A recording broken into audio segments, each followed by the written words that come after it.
네, 여러분 안녕하세요. 2020년 8월 30일 주일 예배를 시작하도록 하겠습니다. 먼저 사도신경으로 우리의 신앙을 고백하도록 하겠습니다. 같이 사도신경으로 우리의 신앙을 고백합시다. 나는 전능하신 아버지 하나님, 천지의 창조주를 믿습니다.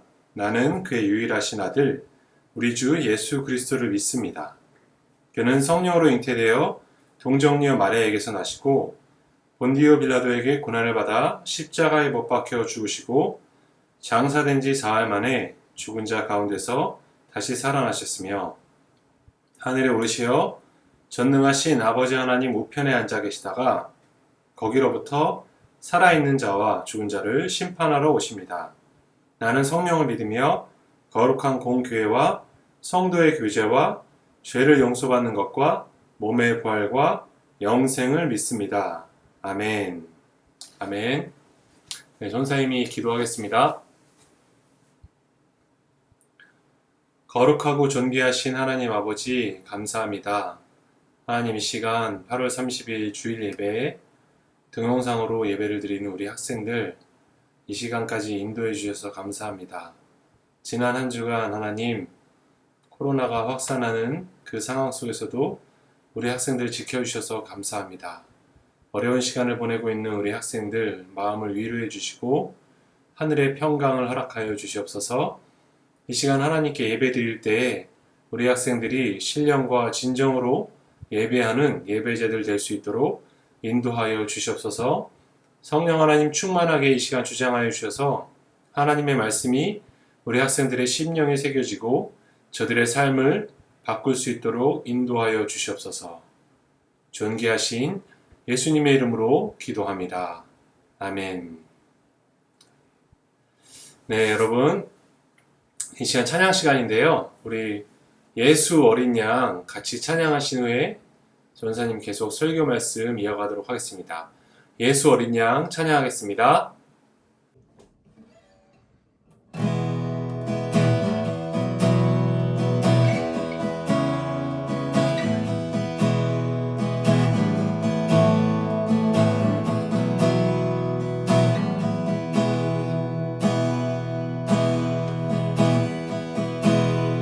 약할 때 강함 대신에 나의 보배가 되신 주 나의 모든 것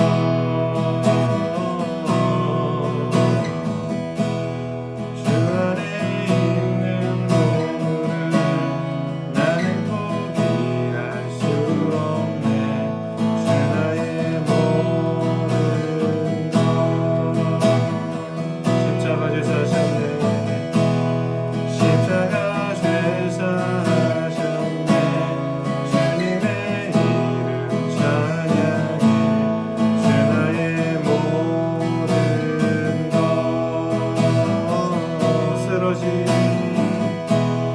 쓰러진 나를 세우고 나의 빈잔을 채우네 주 나의 모든 것 예수 어린 양 예수 어린 양 존귀한 이름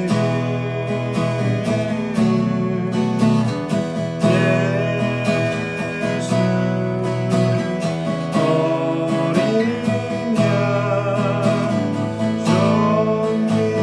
존귀한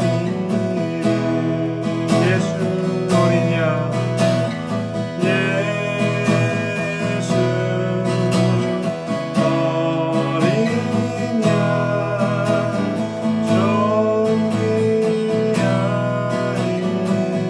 존귀한 이름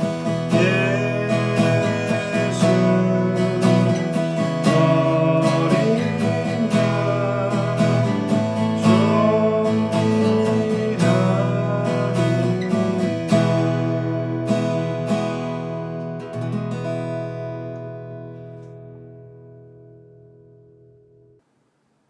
아멘. 네. 우리 다 같이 말씀 보도록 하겠습니다. 네, 이사야서 26장 1절에서 6절 말씀입니다. 이사야서 26장 1절에서 6절. 네, 설교 제목 주 여호와는 영원한 반석이심이로다. 전사님이 읽겠습니다. 그날의 유다 땅에서 이 노래를 부르리라. 우리에게 견고한 성읍이 있으며 여호와께서 구원을 성벽과 외벽으로 삼으시리로다. 너희는 문들을 열고 신의를 지키는 의로운 나라가 들어오게 할지어다. 주께서 심지가 견고한 자를 평강하고 평강하도록 지키시리니 이는 그가 주를 신뢰함이니이다. 너희는 여호와를 영원히 신뢰하라. 주 여호와는 영원한 반석이심이로다. 높은 데에 거주하는 자를 낮추시며 솟은 성을 헐어 땅에 엎으시되 진토에 미치게 하셨도다. 발이 그것을 밟으리니 곧 빈궁한 자의 발과 곤핍한 자의 걸음이리로다. 아멘. 아멘. 네, 여러분 안녕하세요. 한 주 잘 보냈습니까? 네, 우리 학생들 이번 주가 지나면 방학이 끝나는 걸로 알고 있습니다. 네, 아쉽게도 코로나가 재확산되면서 그나마 여러분들에게 주었던 그 짧은 방학도 제대로 즐기지 못했을 거라고 생각을 해요. 방학이 아마 방학 같지 않았을 겁니다. 근데 여러분 생각해보면 코로나 이후에 거의 6개월이 방학 같지 않았어요?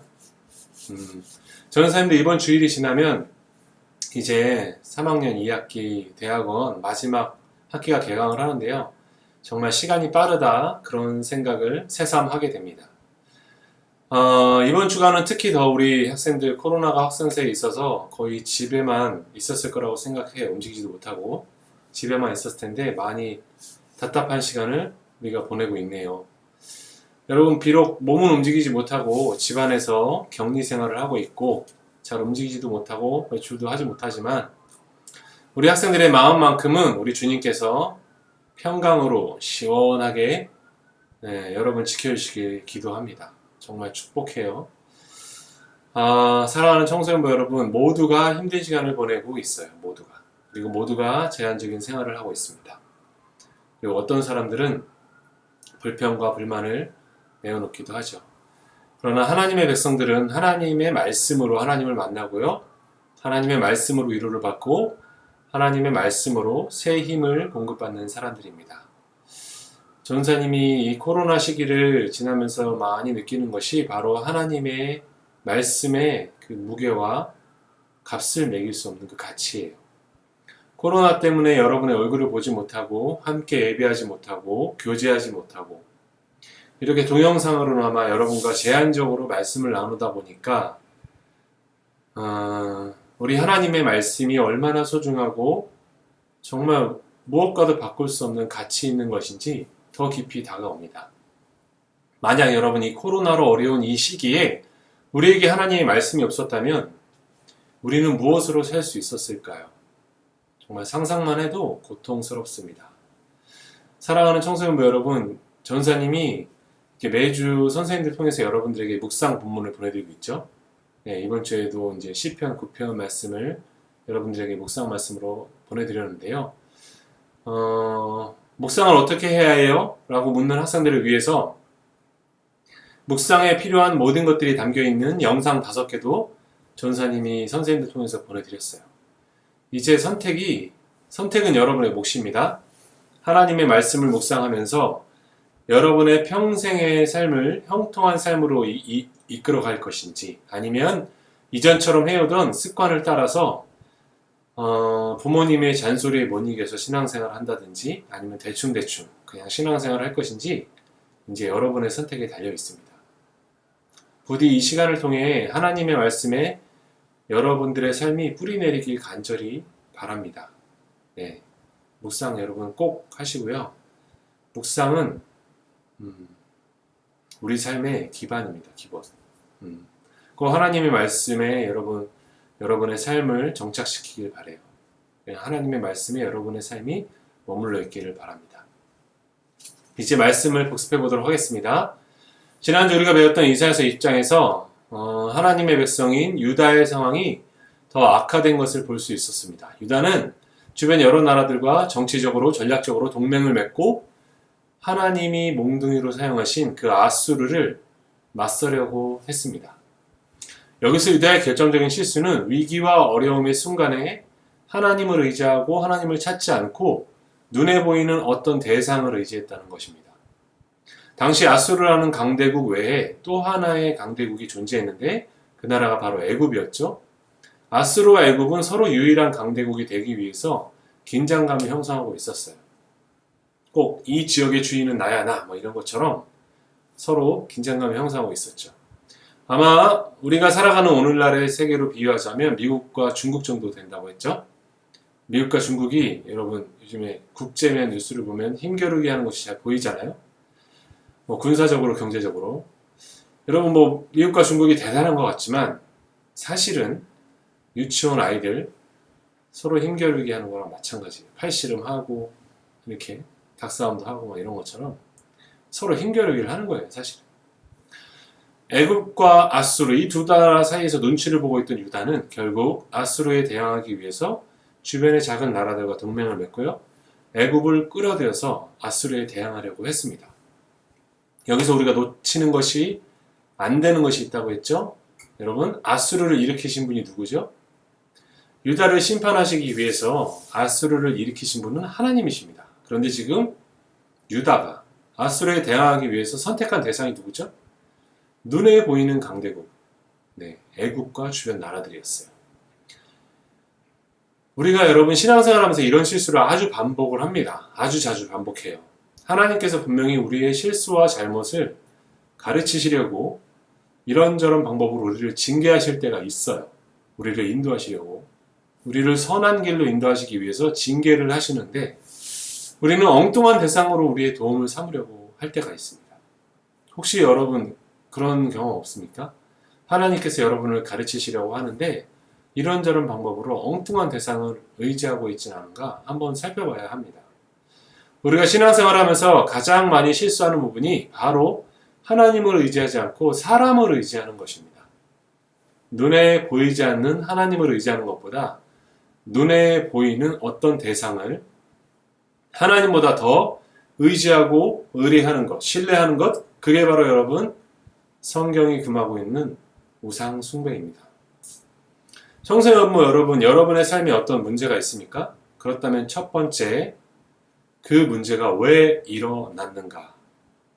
그 문제를 통해서 하나님께서 여러분들에게 무엇을 말씀하시는가를 먼저 들어야 돼요. 먼저 들어야 됩니다. 그 문제를 해결하는 가장 중요한 원리는 그 문제가 가진 정확한 원인을 진단하는 것입니다. 여러분, 그러려면 누구에게 물어야 하겠습니까? 여러분이 살아가는 삶의 모든 상황과 조건을 누가 다스리고 계시죠? 혹시나 여러분들 중에 여러분의 삶에 일어나는 일이 아직도 이건 우연히 일어난 일이야 라고 믿는다면 여러분은 하나님 믿는 것이 아닙니다. 하나님을 신뢰하고 여러분을 예수님을 구주로 영접한 우리에게 우연이란 있을 수가 없습니다. 하나님께서는 그래서 하나님을 의지하지 않고 눈에 보이는 다른 대상을 의지하는 유다 백성들에게 말씀을 하시죠. 이게 바로 지난주 말씀 4절 5절 20장 4절 5절 이와 같이 애굽의 포로와 굴수에 사로잡힌 자가 아수르 왕에게 끌려갈 때 젊은 자나 늙은 자가 다 벗은 몸과 벗은 발로 볼기까지 드러내어 애굽의 수치를 보이리니 그들이 바라던 굴수와 자랑하던 애굽으로 말미암아 그들이 놀라고 부끄러워할 것이라. 하나님은 다른 대상을 의지하는 유다에게 이렇게 말씀하시는 거예요. 얘들아, 애굽도 너희가 의지하는 그 애굽도 곧 멸망할 텐데 그때 너희들은 누구를 의지할 것인가? 너희들도 너희가 의지하는 그 대상을 따라 멸망할 것인가?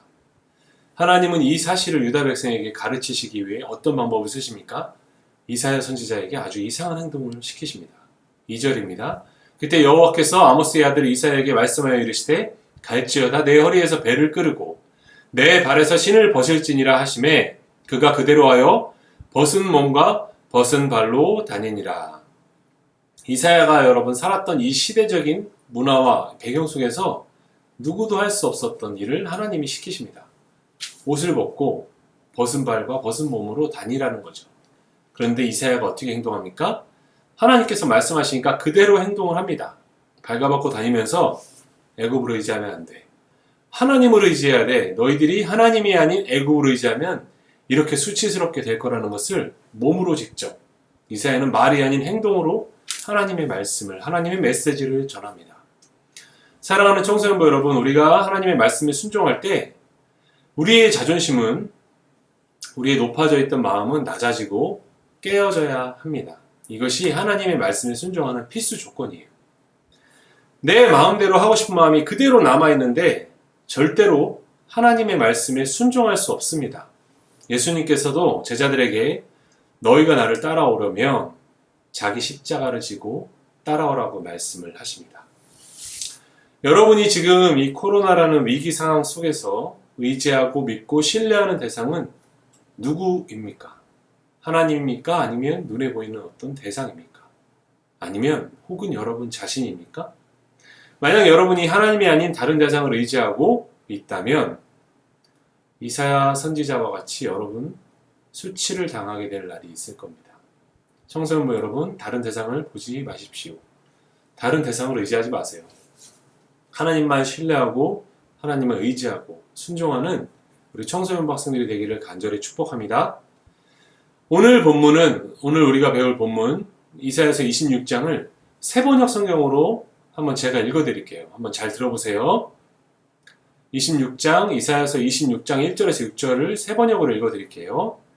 그날이 오면 유다 땅에서 이런 노래를 부를 것이다. 우리의 성은 견고하다. 주님께서 친히 성벽과 방어벽이 되셔서 우리를 구원하셨다. 성문들을 열어라. 믿음을 지키는 의로운 나라가 들어오게 하여라. 주님께 의지하는 사람들은 늘 한결같은 마음을 가진 사람들이니 그들에게 평화의 평화를 더하여 주시길 바랍니다. 너희는 영원토록 주님을 의지하여라. 주 하나님만이 너희를 보호하는 영원한 반석이시다. 주님께서는 교만한 자들을 비천하게 만드신다. 교만한 자들이 사는 견고한 성을 허무신다. 먼지바닥에 폭삭 주저앉게 하신다. 전에 억압받던 사람들이 이제는 무너진 그 성을 밟고 다닌다. 가난한 사람들이 그 성을 밟고 다닌다. 이사야서는 여러분 아주 굉장히 긴 예언서예요. 긴 책입니다. 그래서 우리가 배워왔던 이사야서 본문들 중에서는 우리가 부분만을 살펴볼 수밖에 없었거든요. 우리가 지나온 이사야서의 그 과정을 생각해 보면요. 이사야서 1장에서 12장까지는 하나님의 백성 이스라엘과 유다에 대한 심판을 담고 있어요. 그리고 13장에서 23장까지는 이스라엘과 유다를 제외한 나머지 열방 나라들을 심판하시는 하나님에 대해서 기록하고 있습니다. 오늘 우리가 배울 이사야서 26장은 그 다음 24장부터 27장까지로 분류할 수 있거든요. 그 사이에 있는 책인데 그 내용이 모두 종말론적인 심판의 이야기를 담고 있습니다.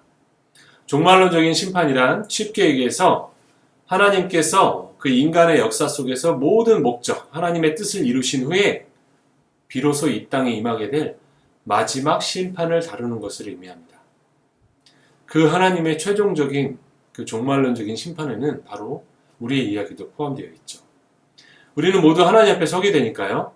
그 어떤 사람도 하나님을 믿는 사람이든 믿지 않는 사람이든 교회를 열심히 다녔든 안 다녔든 착한 사람이든 나쁜 사람이든 예외 없이 우리는 모두 하나님의 최종적인 종말론적인 심판 앞에 서게 됩니다. 오늘 우리가 살펴볼 이사야서 26장은 그 최종적인 하나님의 심판 앞에서 유다, 즉 하나님의 백성들이 부르게 될 노래를 기록하고 있어요. 그 내용을 한번 천천히 살펴보겠습니다. 1절, 그날의 유다 땅에서 이 노래를 부르리라. 1절에 표현된 이 그날이 언제일까요? 방금 전사님이 얘기했듯이 그날은 하나님의 최종적인 심판이 일어나는 그날입니다. 그날 유다 땅에서 하나님의 택한 백성들이 노래를 하고 있어요. 찬양을 하고 있습니다. 1절 하반절입니다. 우리에게 견고한 성읍이 있으며 여호와께서 구원을 성벽과 외벽으로 삼으시리로다. 그날, 바로 최종적인 심판을 받는 그날에 구원을 받는 하나님의 백성들이 이렇게 고백해요. 우리에게 견고한 성읍이 있다. 그런데 그 성이 어떤 성입니까? 여호와 하나님께서 친히 성벽과 방어벽이 되셔서 우리를 구원하시는 성입니다. 이 성의 유일한 특징이 있다면 여러분 바로 그건 견고함입니다. 견고함. 그 성이 견고하다. 흔들리지 않는다. 어떤 조건에서도 이 성이 무너지지 않는다. 그걸 의미하거든요. 그렇다면 이 성의 견고함은 어디서 오는 것일까요? 성벽이 두껍기 때문일까요? 아니면 파수꾼이 많아서일까요? 망대가 높아서일까요? 이 성이 가지는 특징이 무엇입니까, 여러분? 이 성의 특징은 딱 하나예요. 하나님께서 하나님 자신이 그 성의 성벽과 방어벽이 되신다는 것입니다. 하나님께서 성벽이 되시고 외벽이 되셔서 구원을 베푸시는 그 견고한 성, 그 성과 대조되는 또 다른 성이 하나 또 이 본문에 등장합니다. 5절입니다. 높은 데 거주하는 자를 낮추시며 솟은 성을 헐며 땅에 엎으시되 진토에 미치게 하셨도다. 다시 한번 저는 세 번역으로 읽어드릴게요. 주님께서는 교만한 자들을 비천하게 만드신다. 교만한 자들이 사는 견고한 성을 허무신다. 먼지 바닥에 폭삭 주저앉게 하신다. 하나님이 성벽이 되시는, 방어벽이 되시는 견고한 성이 있습니다. 그런데 그 성과 대조되는, 반대되는 또 하나의 성이 등장해요. 성경 속에서 높은 곳, 솟은 성 하면 여러분 혹시 떠오르는 본문 있지 않아요? 생각나는 사건이 있지 않습니까? 하나님이 성벽이 되시는 그 성과 대조되는 솟은 성, 높은 데 거주하는 자들, 어떤 사건이 떠오르지 않나요? 창세기의 바벨탑 사건이죠. 창세기 11장에 보면 사람들이 노아의 홍수 사건을 경험한 후에 이렇게 고백해요. 창세기 11장 4절. 또 말하되 자 성읍과 탑을 건설하여 그 탑 꼭대기를 하늘에 닿게 하여 우리 이름을 내고 온 지면에 흩어짐을 면하자 하였더니, 인간들은 여러분요 선악과를 따먹은 후에 저마다 높은 곳을 지향하는 교만의 병에 걸렸습니다. 여러분 한번 곰곰이 생각해 보세요. 왜 사람들은, 전 세계에 있는 많은 사람들이 왜 높은 곳을 지향하죠? 왜 높은 곳을 바랄까요?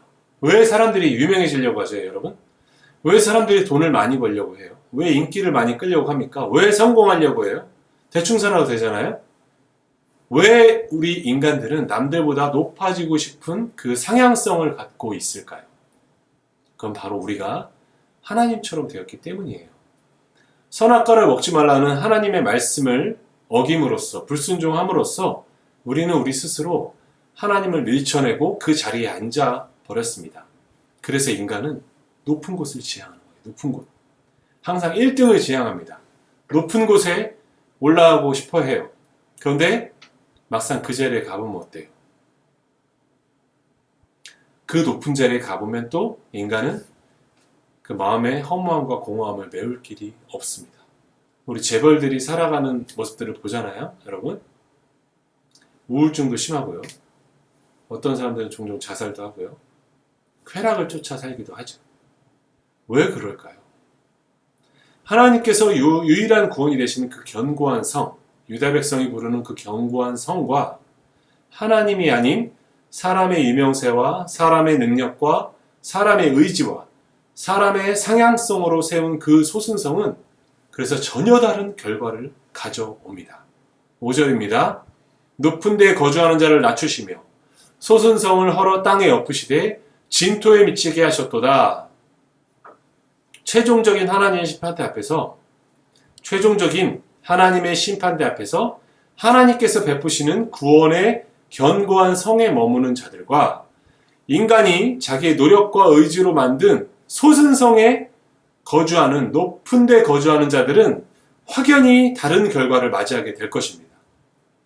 그럼 하나님의 성에, 견고한 구원의 성에 거주하는 자들은 어떤 사람들일까요? 3절입니다.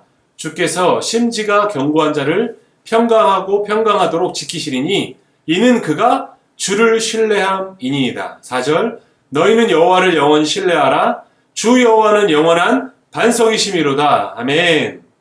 하나님께서 베푸시는 최종적인 구원의 견고한 성에 머무는 자들의 특징은 한 가지입니다. 뭐라고 합니까? 그들은 심지가 견고한 자들이다. 이렇게 얘기해요. 심지가 견고한 자들은 어떠한 사람들일까요, 여러분? 그들은 늘 한결같은 마음을 지닌 사람들이다. 이렇게 번역할 수 있어요. 늘 한결같은 마음을 지닌 사람들. 늘 한결같다. 이건 무슨 말일까요? 여기서 심지라고 표현된 이 단어가 여러분 마음이에요. 마음. 마음은 여러분 사람의 의지와 사상, 정신, 그리고 그 사람이 바라는, 지향하는 모든 것을 포함하는 단어죠. 그 안에는 우리들의 태도와 습관도 담겨 있어요. 늘 한결같은 사람, 심지가 견고한 사람은 그 마음에 흔들림이 없이 하나님만 의지하는 사람을 의미합니다. 우리가 살펴봤던 것처럼 유다는 여러분 아수르의 위협 앞에서 어떻게 행동을 했습니까? 그들은 어떻게 하면 이 위험 앞에서 살 수 있을지 이리저리 자신들의 이익을 도모하면서 하나님을 의지하기보다 자신의 유익을 따라 행동을 했습니다. 하나님이 유일한 의지의 대상이 아니라, 구원의 대상이 아니라 자신들의 눈에 보이는 어떤 힘, 세상의 조건, 사람들이 바로 그들이 의지하는 대상이었단 말입니다.